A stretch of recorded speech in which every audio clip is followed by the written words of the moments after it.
Bago natin simulan ang kwentong ito, shoutout ko muna yung mga bagong warrior members ko na sina The Protagonist, Aries Crib Horror Tales, subscribe kayo dyan, Nala 15 Evangelista Kalot, Mona Lisa Orolo, at sa mga nag-renew ng badge na sina Lonely Angel, Bella Dablo, at kay Shadow Fighter. Maraming salamat po sa inyo. Simulan na natin to.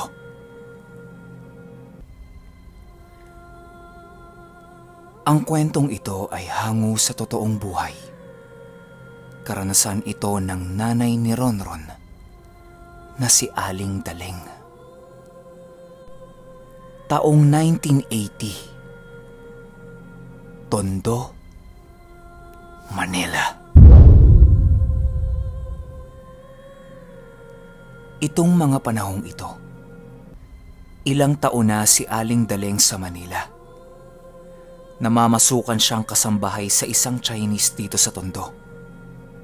Pero ang una niyang naging amo dito sa Manila, Pilipino. Kaso lang, kinailangan siyang tanggalin ito sa trabaho, gawa ng hindi na siya kaya pang bayaran ito. Mabuti na lang, may mga kaibigan itong negosyante din, kaya namang merong sumalo sa kanya. At yun nga, yung amo niyang Chinese.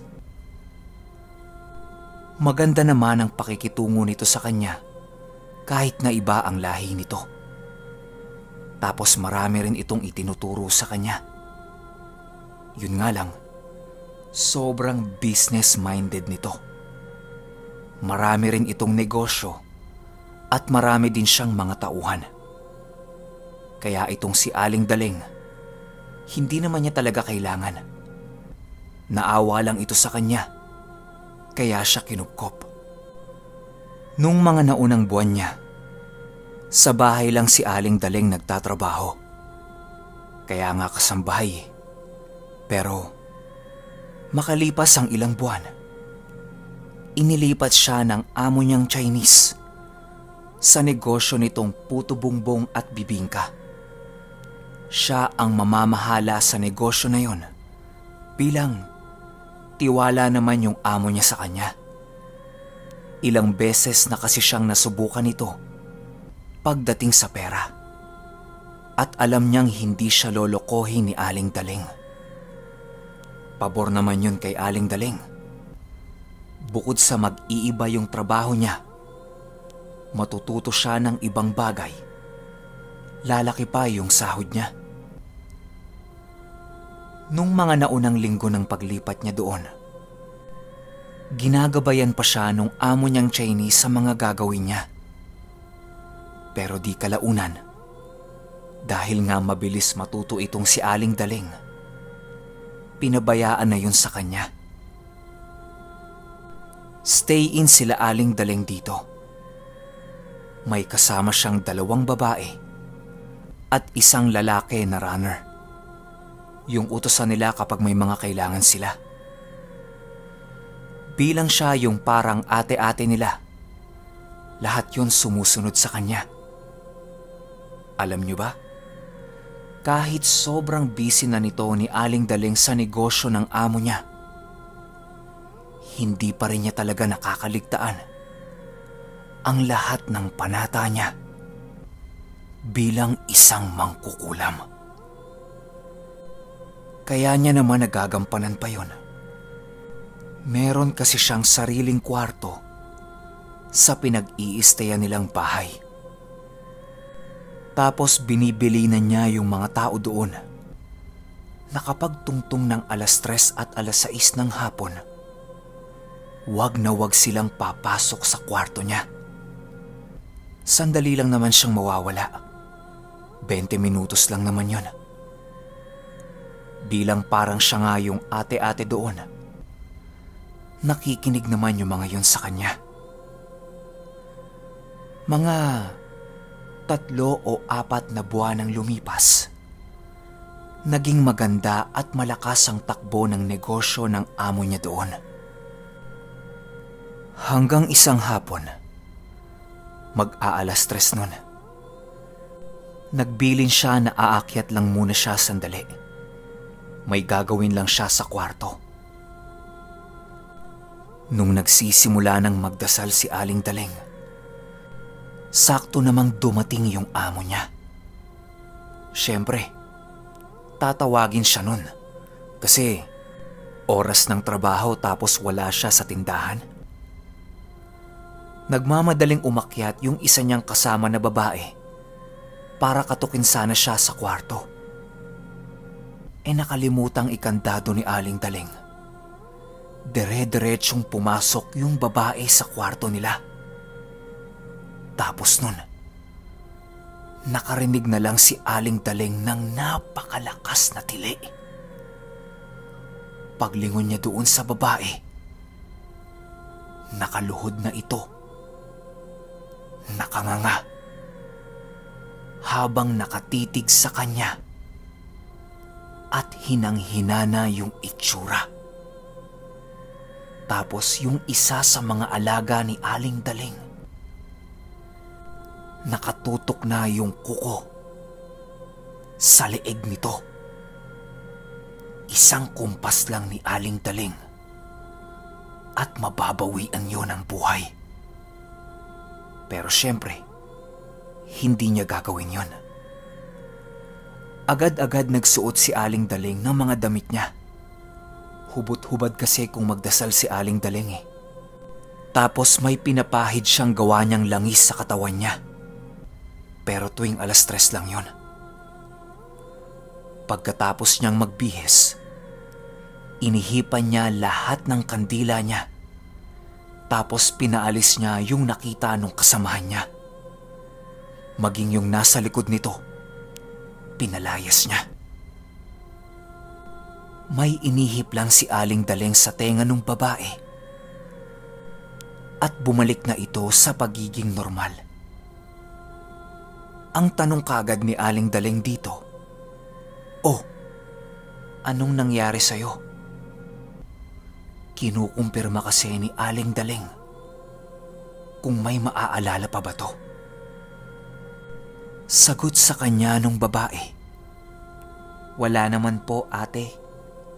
Tinatawag ka ni ma'am sa baba." Pero ramdam ni Aling Daleng yung takot ng kasamahan niya. Ang masakit pa nito, para bang naaalala niya kung ano yung nakita niya. Hindi na lang pinansin ni Aling Daleng. Tiwala naman siya doon eh. Pagbaba niya, nagtanong yung amo niya sa kanya kung ano yung narinig nitong ingay. Ang sabi lang ni Aling Daleng, nakita kasi siya nung kasamahan niya na nagbibihis. Kaya napatili ito. Nagbilin yung amo nila sa kanila na magdadagdag na ito ng tauhan. Gawa ng ang gusto niyang mangyari, 24 oras na yung bibingka at puto bungbong niya. Papasok na kasi noon ang buwan ng Oktubre. Ang gusto ng amo nila, mula Oktubre hanggang Disyembre, 24 oras silang nakabukas. Kahit ayaw ni Aling Daleng, wala naman siyang magagawa. Gusto ng amo niya yun eh. Bakit ayaw ni Aling Daleng? Magkakaroon na kasi siya ng kasama sa kwarto niya. Tapos yung mga ginagawa niyang pagdadasal araw-araw, medyo mahihirapan na siyang gawin. O ang mas masakit pa, hindi niya yun magawa.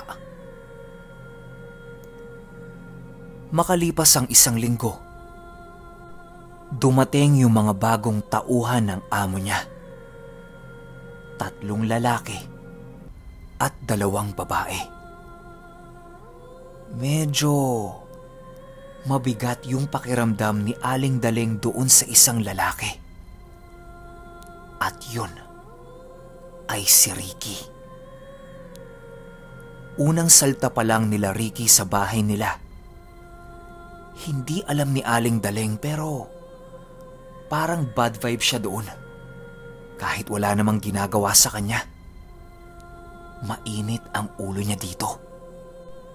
At saka naiirita siya kay Ricky. Bilang marami na sila sa bahay, hati-hati na sila sa mga kwarto nun. Si Aling Daleng at yung dalawang babae na dati niya pang kasama sa kwarto niya. Sa kabila naman, yung dalawang bagong saltang babae.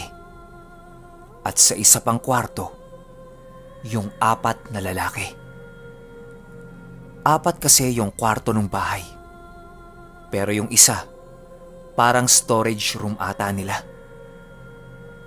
Doon din naisipan ni Aling Daleng na magdasal kapag alas 3 at alas 6 ng hapon. Para naman, kahit papano, meron pa din siyang privacy. Lumipas pa ang ilang mga araw. Naging maganda naman yung takbo ng pagsasama nila. Kaso lang, mainit talaga si Aling Daleng kay Ricky. Tapos ang matindi pa nito, tuwing alas 6 ng hapon, sabay silang nawawala. Si Ricky nagkukulong sa CR. Si Aling Daleng naman sa stockroom nila. Dahil palaging ganon yung nangyayari, medyo pinag-isipan na sila ng mga kasama nila na meron silang ginagawa kapag alas 6 ng hapon. Kaya naman isang araw, hinintay nilang mag-alas 6 nun. Pagpatak ng alas 6, nagkanya-kanya na si Ricky at si Aling Daleng. Una nilang sinundan, si Ricky. Nung nakita nilang pumasok ito sa CR, inabangan naman nila si Aling Daleng kung papasok ba yun doon. Pero 5 minuto na ang lumipas. Wala silang nakitang pumasok sa CR. Lumapit yung isang babae para pakinggan kung anong ginagawa ni Ricky sa loob. Ayon dito, nagsasalita si Ricky ng kakaibang salita. Tapos nakakarinig siya ng sunod-sunod na pag-ihip. Matapos nila kay Ricky, kay Aling Daleng naman sila dumiretso. Saktong-saktong paglapit nila sa stockroom, lumabas naman si Aling Daleng. Nakita niya yung reaksyon ng mga mukha nun. Tapos palusot na lang nung isang babae. Sinabi niya kay Aling Daleng na naririnig niyang nagsasalita ng kung ano-ano si Ricky sa loob ng CR. Naintriga naman si Aling Daleng sa narinig niya. Kaya lumapit siya sa CR para pakinggan yun. Maniwala kayo o hindi, idadampi pa lang ni Aling Daleng yung tenga niya sa pintuan ng CR. Tapos konting-konti pa lang yung naririnig niya. Bigla siyang nakaramdam ng sobrang init sa tenga niya. Tapos para siyang pinagsasasampal ng kung ano. Napasigaw si Aling Daleng dahil sa sakit. Tapos napaatras siya sa pintuan ng CR. Maya-maya pa, paglabas ni Ricky ng CR, nakita ni Aling Daleng na nagtataglay si Ricky ng pambihirang liwanag. Sobrang sakit nun sa mata, tapos para siyang tinutusok-tusok ng karayom sa mukha niya. Para hindi makahalata si Ricky sa nararamdaman niya, yumuko si Aling Daleng tapos nag-ubu-ubuhan na lang siya. Aalalayan na sana siya ni Ricky. Kaso lang, paghawak nito sa kanya, napaso yung braso ni Aling Daleng. Tapos naitulak niya si Ricky. Panay ang hingi niya ng pasensya kay Ricky. Tapos nagmamadaling umakyat si Aling Daling sa itaas. Sa isip-isip niya, matindi ang kargang dasal ni Ricky. Unang beses nangyari sa kanya yun sa tanang buhay niyang pagtira sa Manila. Ang ginawa ni Aling Daling. Okay, kung napanood nyo yung stream ko kahapon, sinabi ko na to na yung unang-unang episode natin sa nanay ni Ronron, si Aling Daling, sobrang iksi lang. Alam nyo ba nung inedit ko yung pinadala sa akin ni Ronron, 9 minutes lang. So may ibang part dito na nandoon na sana sa part 2. Kesa naman mabitin kayo o wala kayong marinig na mabangis na parte ng kwento, naghalo na ako ng konti. Pero hanggang dito pa lang yung nagagawa ko . Yung susunod na part, medyo mahaba na yon. Mga nasa 18-19 minutes ata. Yun yung tansya ko kasi mga 2,000 words yun. So i-edit ko pa siya, iiksi pa yon. Kaya hindi natin masasabi kung gaano kahaba. Kung nabitin man kayo rito, huwag kayong mag-alala. Isusunod kaagad natin yung part 2. Dapat kasi matapos na kaagad natin to, kaso sobrang haba nito . So hanggang dito na lang muna tayo. Kita-kits tayo sa part 2 ni Aling Daling. Sobrang ganda nito kaya huwag kayong bibitaw. Salamat.